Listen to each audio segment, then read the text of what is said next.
बड़ी खबर आपको बता दें कि कांग्रेस वर्किंग कमेटी की बैठक जो है वो खत्म हो चुकी है। ऐसे में सोनिया गांधी ने कई मुद्दों को लेकर इस बैठक में चर्चा की है। बड़े मुद्दे रहे पेट्रोल डीजल के बढ़ते दाम, इसी के साथ में चीन के साथ विवाद। साथ ही साथ सोनिया गांधी ने कहा कि सरकार स्थिति को संभालने में असफल रही, शांति संयम और पहले की स्थिति हासिल करने में ही देश की भलाई है। कांग्रेस इस विषय पर गंभीरता से नजर बनाए हुए है। चीन ने हमारी सीमा में घुसपैठ की है।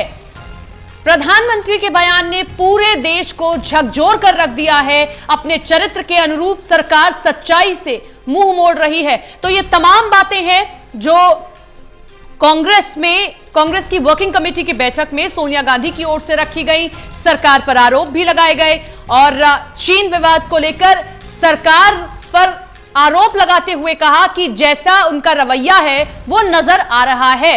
अपने बयानों से झकझोर कर रख दिया है पूरे देश को प्रधानमंत्री ने। अपने चरित्र के अनुरूप ही सरकार सच्चाई से मुंह मोड़ रही है। कांग्रेस वर्किंग कमेटी की बैठक खत्म हो चुकी है।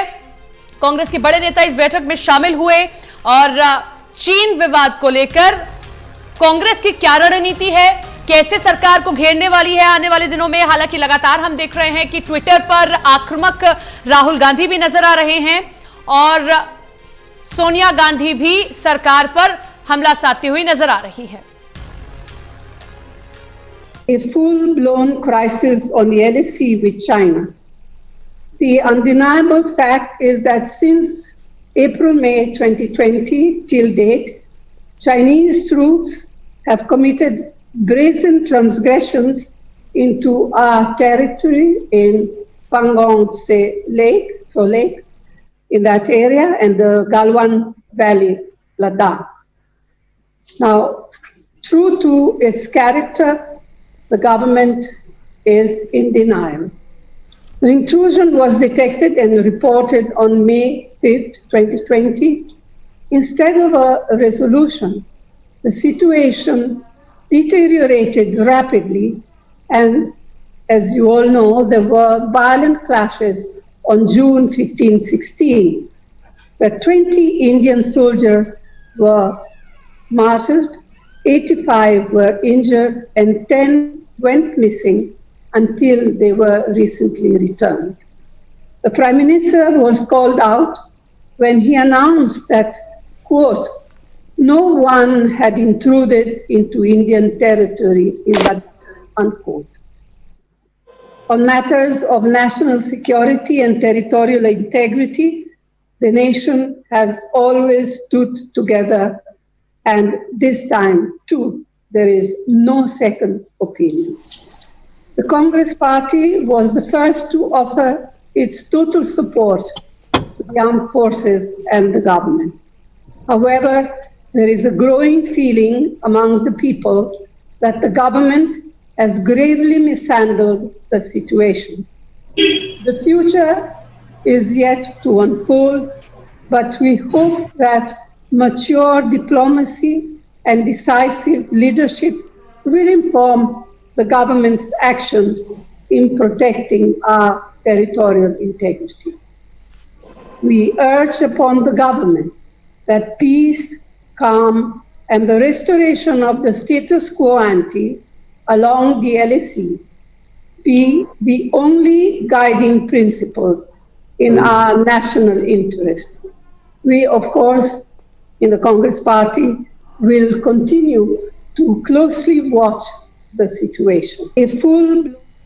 I hope you are all safe and secure, which all the CWC members, along with all our four chief ministers who passed. Actually, this is the third meeting of Congress Working Committee during this pandemic period. From previous two meetings, we had a detailed deliberation about the COVID-19 pandemic situations. Today, along with that issue, we had discussed about the Chinese transgression and the petrol diesel price hike also. Our Congress President has given an initial remarks. I think that statement already with you. Our communication department already circulated the statement of the introductory remarks of Honorable Congress President. After that, Honorable Manmohan Singh Ji, former Prime Minister, and former Congress President Rahul Gandhi also spoken in CWC. Then former Defense Minister Anthony Chi has briefed about the Chinese translation issue to the working committee. Then former Health Minister Gulanabi Ansar has given a brief about the pandemic situations. Chidambaram Ji, former Finance Minister, has given the situation of economic crisis during this pandemic period also brief. Anyway, before starting the meeting, we already paid homage to the 20 brave soldiers, those who are given the supreme sacrifice for the country in this Chinese transgression issue. After that, we have unanimously adopted the 3 statements in which in 3 different issues. That's why Randeep already pointed out. We will circulate all the 3 statements. First of all, I will read the statement of Chinese translation, and rest of the things we will circulate it because we don't want to delay much for this press conference. We don't want to delay this press conference much. Then after that, Randeep ji will give Hindi versions. तरुण कालरा हमारे सहयोगी हमारे साथ जुड़ गए हैं। तरुण, चीन विवाद को लेकर तो सरकार को घेरा ही है और भी बहुत से मुद्दे हैं जिनको लेकर सरकार पर हमलावर रही हैं सोनिया गांधी और कांग्रेस वर्किंग कमेटी में वो मुद्दे उठाए गए। तो कौन कौन से वो मुद्दे और रहे चीन विवाद के अलावा? देखिए, सबसे पहले तो जो मार्टरडम हुआ है उनको श्रद्धांजलि दी गई। उसके बाद सोनिया गांधी ने मुख्यतः 3 विषय समझ लीजिए जिनके ऊपर ये CWC की बैठक बुलाई गई थी। पहला तो ये था कि जो आर्थिक पैकेज अनाउंस किया गया है वो कांग्रेस पार्टी क्लेम कर रही है कि वो GDP का 1% ही है और इससे गरीब तबकों को सीधा फायदा नहीं पहुंच रहा है। एक तरह से जो फायदा पहुंचेगा अभी तो वो 20 सालों में पहुंचेगा और पूरा पहुंचेगा भी कि नहीं पहुंचेगा ये भी कंफर्म नहीं है। तो आर्थिक स्टिमुलस पैकेज की यहाँ पर मांग की है कि कम से कम 7500 रुपए, जो कि कांग्रेस पार्टी का प्रमुख स्लोगन था, न्याय के तहत 7500 रुपए गरीब परिवारों को कम से कम 6 महीने के लिए दिए जाने चाहिए, नंबर 1। नंबर 2, तो 17वें दिन पूरे देश भर के अंदर पेट्रोल डीजल के दामों के अंदर बेतहाशा बढ़ोतरी हो रही है। एक तरफ कांग्रेस पार्टी का कहना है कि चीन का दबाव है, एक तरफ कोरोना महामारी का दबाव है और तीसरे महंगाई का दबाव है जिसको केंद्र सरकार अवॉइड कर सकती है, लेकिन वो नहीं किया जा रहा है, इसलिए गरीबों की कमर टूटी हुई है।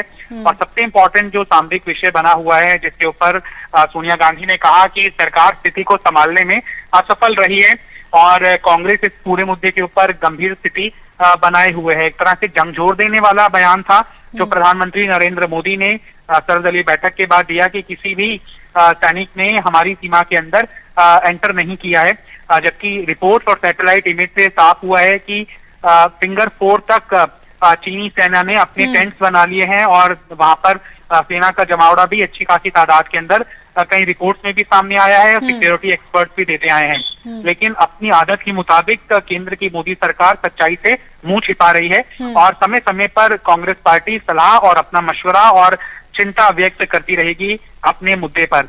अभी जो आप ब्रीफली प्रेस कॉन्फ्रेंस सुन रहे थे वो KC वेणुगोपाल की थी, संगठन मंत्री हैं, AICC इंचार्ज हैं और CWC का हिस्सा भी हैं। वो ब्रीफली बता रहे थे कि सबसे पहले श्रद्धांजलि दी गई, उसके बाद सोनिया गांधी ने ओपनिंग रिमार्क रखे, उसके बाद पूर्व प्रधानमंत्री डॉक्टर मनमोहन सिंह ने खत भी लिखा, कल अपना वक्तव्य भी जारी किया था जिसके अंदर केंद्र की मोदी सरकार को आड़े हाथों लिया गया था पूरे सामरिक विषय के ऊपर।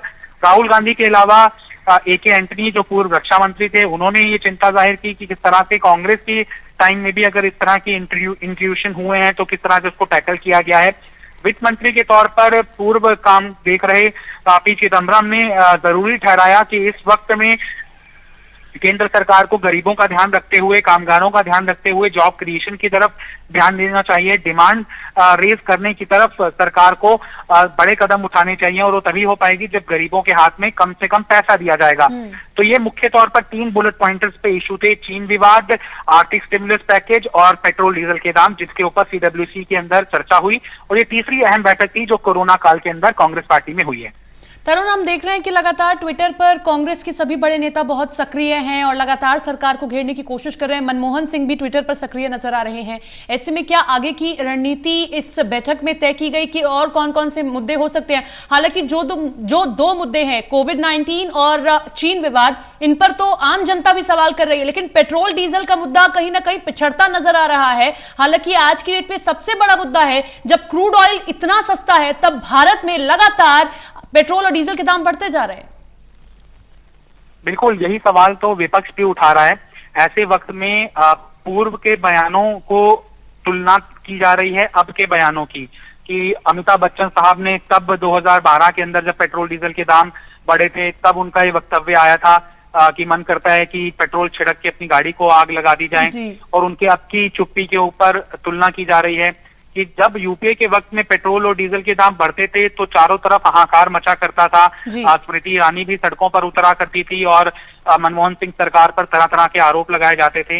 लेकिन अब जो बीजेपी का आईटी सेल है वो इस तरह से पूरे नैरेटिव को डाइवर्ट कर रहा है कि अगर पेट्रोल और डीजल के दाम बढ़ाए जा रहे हैं तो मुफ्त शिक्षा दी जा रही है, मुफ्त राशन दिया जा रहा है, किसानों को बहुत बड़े लाभ मोदी सरकार ने दिए हैं, हॉस्पिटल चल रहे हैं, हेल्थ इंफ्रास्ट्रक्चर की तरफ भारत सरकार बहुत बड़े बड़े कदम उठा रही है।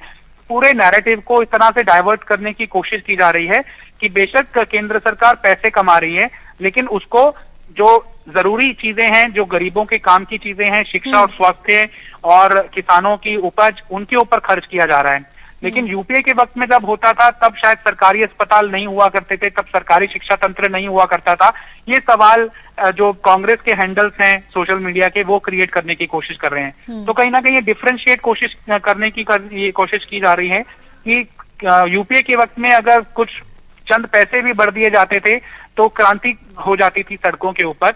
लेकिन अब की सरकार 17 दिन तक पेट्रोल डीजल के दाम बढ़ रहे हैं, लेकिन उसे जनता की भलाई ही बताया जा रहा है। तो कांग्रेस के निशाने पर ये भी है कि जब क्रूड ऑयल के दाम 3 गुना ज्यादा थे मौजूदा वक्त के, तब की कीमतें बढ़ती थी, जिसका एक बड़ा तर्क भी था कि अंतर्राष्ट्रीय बाजार में कच्चे तेल के दाम बढ़ रहे हैं, लिहाजा हमें बढ़ाने के लिए मजबूर होना पड़ रहा है। लेकिन मौजूदा वक्त के अंदर तो पिछले 6 महीनों के सबसे न्यूनतम स्तर के अंदर क्रूड ऑयल है, फिर भी केंद्र सरकार आमादा है पूरे आम आदमी और गरीब तबके की और किसानों की कमर तोड़ने के लिए। और कांग्रेस पार्टी को लग रहा है कि इसका शायद राजनीतिक लाभ भी उसे मिल सकता है। अब देखना होगा कि किसी चुनाव के अंदर रिजल्ट कांग्रेस पार्टी की इस रणनीति को सच साबित करते हैं या फिर हर बार की तरह झूठे साबित होते हैं और जनता उस पर मोहर नहीं लगाती। शुक्रिया आपका तमाम जानकारी के लिए।